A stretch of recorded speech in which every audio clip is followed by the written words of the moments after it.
بسم اللہ الرحمن الرحیم۔ السلام علیکم ناظرین، شوہر اور بیوی ہم بستری کے دوران اپنے جنسی سکون اور تسکین حاصل کرنے کے لیے کسی بھی پوزیشن میں ہم بستری کر سکتے ہیں، لیکن بعض لوگ کچھ ایسی غلطیاں کر لیتے ہیں جس کی وجہ سے پھر شوہر اور بیوی کو بہت نقصان اٹھانا پڑتا ہے۔ ناظرین، آج کی اس ویڈیو میں ہم آپ کو عورت کا ہم بستری کے دوران مرد کے اوپر آنے کے 3 نقصانات کے بارے میں بتاؤں گا، جو ہر مرد اور عورت کے لیے جاننا بہت ضروری ہے۔ دوستو، اس سے پہلے اگر میرے چینل کو سبسکرائب نہیں کیا تو پلیز سبسکرائب کر دیں، شکریہ۔ نمبر 1، حمل کا نہ ٹھہرنا۔ ہم بستری کے دوران جب مرد نیچے اور عورت اوپر ہوتی ہے تو ایسی صورت میں جب مرد کا نفس منی کو خارج کرتا ہے تو اوپر عورت کے بچہ دانی تک جانے میں مشکل ہوتی ہے اور منی واپس نیچے گرتی ہے۔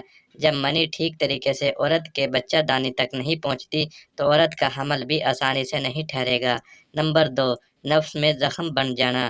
ہم بستری کے اس طریقے میں مرد کے نفس سے فارغ ہوتے وقت منی کا اخراج پوری طرح نہیں ہوتا، کیونکہ مرد نیچے لیٹا ہوا ہوتا ہے اور اس کی وجہ سے منی کا کچھ حصہ مرد کے عضو خاص میں رہ جاتا ہے، جو بعد میں سڑتا رہتا ہے اور نقصان کے مختلف صورت اختیار کر لیتا ہے۔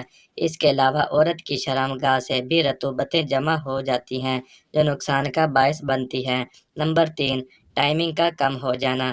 ہم بستری کے اس طریقے میں جب مرد نیچے اور عورت اوپر ہوتی ہے تو مرد کی بہت زیادہ تھکن بھی ہوتی ہے اور مردوں کے لیے یہ صورت بہت زیادہ نقصان دہ بھی ہو سکتی ہے۔ اس سے مردوں کی ٹائمنگ بھی کم ہو جاتی ہے اور مرد جسمانی طور پر کمزور بھی ہو جاتے ہیں اور وقت سے پہلے بوڑھے ہو جاتے ہیں۔ امید کرتا ہوں کہ آپ کو میری آج کی ویڈیو پسند آئی ہوگی۔ اگر میری ویڈیو پسند آئے تو پلیز لائک اور شیئر ضرور کریں اور میرے چینل کو ضرور سبسکرائب کریں تاکہ بعد میں آپ کو اسی طرح کی اچھی انفارمیٹو ویڈیوز ملتی رہیں۔ شکریہ۔